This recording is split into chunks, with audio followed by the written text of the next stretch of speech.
Penaklukan-penaklukan wilayah. Assalamualaikum warahmatullahi wabarakatuh. Kembali lagi di Lais Media. Wilayah-wilayah kekuasaan Islam dan para gubernurnya pada akhir periode Umar dan awal pemerintahan Utsman adalah Mekah Al-Mukarramah dengan gubernur Mekah Nafi ibnu Abdul Haris Al-Khuzai. Lalu di daerah Taif gubernurnya adalah Sufyan ibnu Abdullah ibnu Abi Rabi'ah ibnu Haris As-Saqafi. Di sana ada Ya'la ibnu Umayyah ibnu Handala At-Tamimi. Di Aljun gubernurnya adalah Abdullah ibnu Abi Rabi'ah ibnu Mughirah ibnu Abdillah ibnu Umar ibnu Makhzum Al-Quraisy Al-Makhzumi. Di daerah Bahrain dan sekitarnya pemimpinnya adalah Utsman ibnu Abi As ibnu Bashar ibnu Buhman ibnu Abdillah ibnu Himam As-Saqafi. Di Kufah dan daerah sekitarnya gubernurnya adalah Mughirah ibnu Syu'bah ibnu Abi Amir As-Saqafi. Di daerah Basrah dan sekitarnya gubernurnya adalah Abu Musa Abdullah ibnu Qais Al-Asy'ari. Di Damaskus gubernurnya adalah Muawiyah bin Abi Sufyan. Di wilayah Hims gubernurnya adalah Umar ibnu Sa'ad ibnu Ubaid ibnu Nu'man ibnu Qais. Di Mesir dipimpin oleh Amru ibnu As Al-Quraisy As-Sahmi. Penaklukan-penaklukan yang dilakukan Utsman merupakan kelanjutan penaklukan di masa Umar yang gilang gemilang.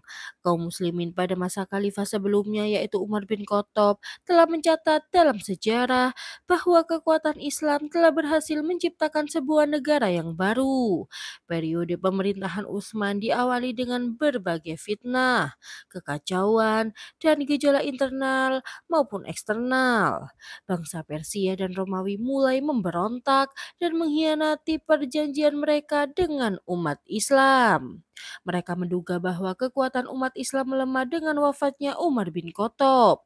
Mereka tidak mengerti bahwa umat Islam menyandarkan kekuatan mereka serta kemenangan mereka hanya pada Allah semata. Gejolak-gejolak ini tidak berhenti merongrong Utsman bin Affan. Namun itu tidak membuatnya mundur melawan pemberontakan ini dan menaklukkan mereka kembali demi melanjutkan jihad di jalan Allah dan menegakkan kalimat la ilaha illallah. Dr. Muhammad Sayyid Al-Wakil berkata, Utsman memerintah di tengah situasi yang membutuhkan kewaspadaan dan kehati-hatian. Di samping menuntut ketabahan dan kesabaran, kehilangan nyawa Umar ibnu Khattab adalah peristiwa mengejutkan yang membuat umat Islam bingung. Dari peristiwa kehilangan nyawa Umar ini terungkaplah konspirasi yang tak ada seorang pun tahu akankah ia menjadi awal dari rangkaian konflik berkepanjangan atau berhenti pada penghilangan nyawa Khalifah Umar saja. Hal itu masih ditambah lagi dengan gejolak yang terjadi di Basrah dan Kufah berupa pemberontakan penduduknya terhadap para gubernur serta tuntutan mereka akan pergantian pemimpin. Bahkan Umar yang keras dan tegas pun merasa terganggu dengan aktivitas mereka dan sulit mengendalikan mereka. Ia berkata kepada Abu Musa al-Asy'ari yang ditugaskan oleh Umar di Basrah setelah Mughirah ibnu Syu'bah. Wahai Abu Musa, sesungguhnya aku tugaskan engkau di satu negeri tempat setan bertelur dan beranak pinak. Kufah adalah wilayah paling bergejolak. Penduduknya tidak suka pada pemimpin mereka, dan sebaliknya pemimpin mereka juga tidak suka pada mereka. Hanya dalam 2 tahun saja, Kufah pernah dipimpin oleh 4 orang gubernur secara bergantian. Penduduk Kufah mengadukan Sa'ad dan menuduhnya melakukan perbuatan keji. Umar pun memecatnya dan menunjuk Ammar ibnu Yasir sebagai gantinya. Setelah itu mereka juga mengadukan Ammar ibnu Yasir. Umar memecat dan memberikan jabatannya kepada Sa'ad untuk kesekian kalinya. Namun lagi-lagi mereka mengadukannya kembali. Umar lantas memberi kuasa kepada Jabir ibnu Mut'im untuk menggantikan Sa'ad. Mereka masih saja berbuat lalim kepadanya. Umar kemudian memecatnya lagi dan memberikan jabatan gubernur Kufah kepada Mughirah ibnu Syu'bah. Mughirah bertahan menjadi gubernur Kufah sampai Umar kehilangan nyawa. Utsman mempertahankannya sebentar, kemudian memecatnya. Umar sendiri tidak kuasa mengendalikan mereka.